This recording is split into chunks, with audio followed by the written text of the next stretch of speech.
Many years have passed and the queen still has not had a child, so every morning the queen goes to the royal garden and turns to the sun to ask God to be merciful for a child, whether it is a boy or a girl.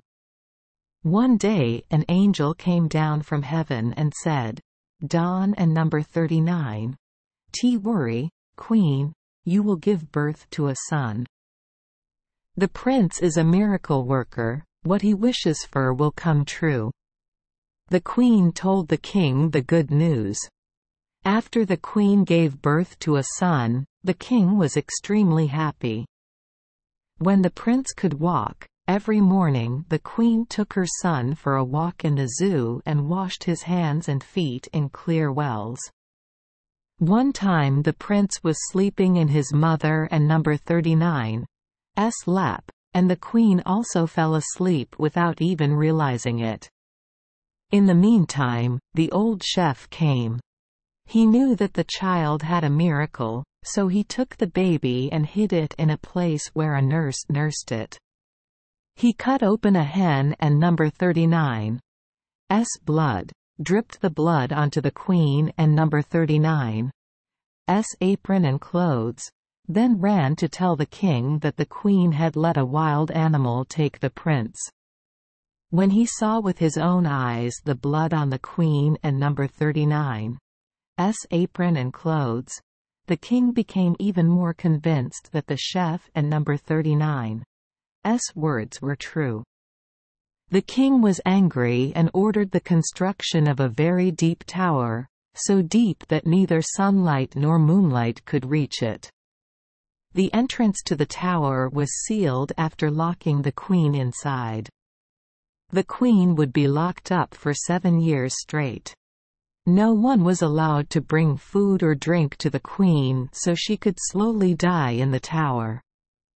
It seemed like the queen and number 39's life would end like that, but God let 2 angels appear as 2 white doves twice daily, flying into the tower to bring food and drink for the queen. The birds fed the queen like so until the 7 years have expired. The chef still worked in the king and number 39's palace. Once he thought, the child has a miracle, if I stay here forever, I may be in danger because of him. Thinking so, he escaped from the king and number 39's palace to the child. The child is now grown up, knows that he has a miracle, sees the chef and says, "Do you want to live in a magnificent palace with a royal garden?" As soon as I finished speaking, the whole palace and garden appeared exactly as I wished. After living like that for a while, one day he said to the prince, "Living alone forever will make you feel sad. Why Dawn and number 39's you wish to have a good wife to live with?"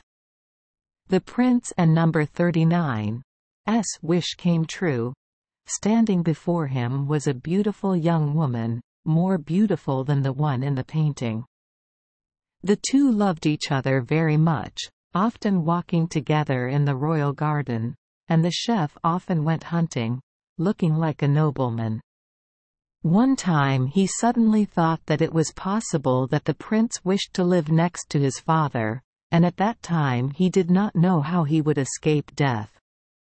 He called the young girl to walk with him in the garden and said, "Tonight, when the prince falls asleep, go to the bed, take a sharp knife and pierce his heart, then bring his heart and tongue to me, if he does not do as I say. If you tell me, you will lose your life. Say it then refute it." The next day he went to the girl and asked. The young girl replied, "Why would you harm an innocent person, someone who has never harmed anyone?" The chef said again, "If you Dawn and number 39's do it, you have to risk your life." When the cook left, she ordered someone to catch a deer and slaughter it, taking the heart and tongue and putting it on a plate. Looking through the window, she saw the chef coming. She told the prince, Go to bed and cover yourself with a blanket." As soon as the cruel chef walked in, he immediately asked, "Where is the prince and number 39's heart and tongue?" The young girl gave her uncle the plate, while the prince threw off the blanket and shouted, "Hey, you sinful old man! Why do you want to kill me? Now I tell you, you will turn into a black dog, wearing a golden chain around its neck, eating only embers, so there will always be red flames blowing out of its muzzle." As soon as the words ended, the old chef turned into a black dog with a golden collar. Those working in the kitchen must bring red charcoal to feed the black dogs. After eating, red flames always blow out from the dog and number 39's snout. Sitting for a while, the prince suddenly missed his mother and wondered if the queen was alive or dead. He said to the girl, "I want to return to my homeland. If you want to return with me, we will live together." The young girl replied, "The road is far away, the country is strange and no one knows her, so how can she survive?" Her heart did not want to follow, but both of them did not want to be separated, so he let her turn into a beautiful carnation and he always carried it with him. The prince set off to return to his homeland, the black dog running behind him. He went to the tower where his mother was locked up. Because the tower was so high, he said he wished he had a long ladder to climb up. A long ladder leading up to the tower appeared. He climbed up. From the top of the tower he looked down and called, "Queen, my beloved mother, are you alive or dead?" Her voice echoed, "Mom just finished eating and is still full." She thought, maybe the angels came again. The prince said, "This is my child, the child that everyone believed was taken away by a wild animal. Please stay alive and come back to find a way to save your mother." Then he went down the stairs and went to the king and number 39's palace. He told the guards that he was a hunter from far away, wanting to be the king and number 39's hunter.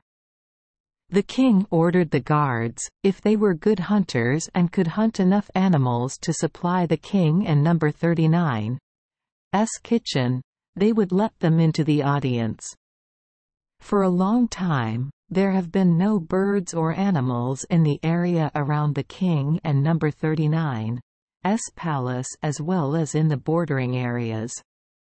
The hunter promised that he could hunt all kinds of animal meat for the king to have as a feast.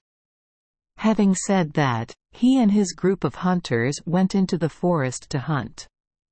He and them gathered in a large circle to leave an open escape route. The hunting ring was ready. He stood to make a request. Just a moment later, 200 animals ran into the hunting circle. The only thing left for the hunter was to raise his gun and shoot. There were so many animals to shoot that it took 60 vehicles to finish them all. It has been a long time since the king and number 39's palace had such a lavish feast of wild animal meat. The king was so happy that he summoned all the court officials to come and have a party, a huge party. When all the courtiers had arrived, the king told the hunter, "Because of your hunting skills, there is a party today, come here and sit next to me." The hunter said, "Your Majesty, I am just a bad hunter. Come here and sit next to me." The king repeated it again and again until the hunter sat next to him again. Sitting next to the king, the hunter remembered his beloved mother. He secretly hoped that someone from the king and number 39's courtiers would ask, wondering how the queen was now, whether she was still alive or slowly dying in the tower. Just as he was secretly hoping, the prime minister spoke, "Your Majesty, the king and his courtiers lived happy times. I wonder how the queen is living in the tower at this time, whether she is still alive or has died. Tired in there. The king replied, the queen let the wild beast take away my son, I Don and number 39. Want to mention that. As soon as the king finished speaking, the hunter stood up and said, Dear father, the queen is still alive, and I am the queen and number 39's son. It was not the wild beast that took away the prince, but the cruel old man, the chef.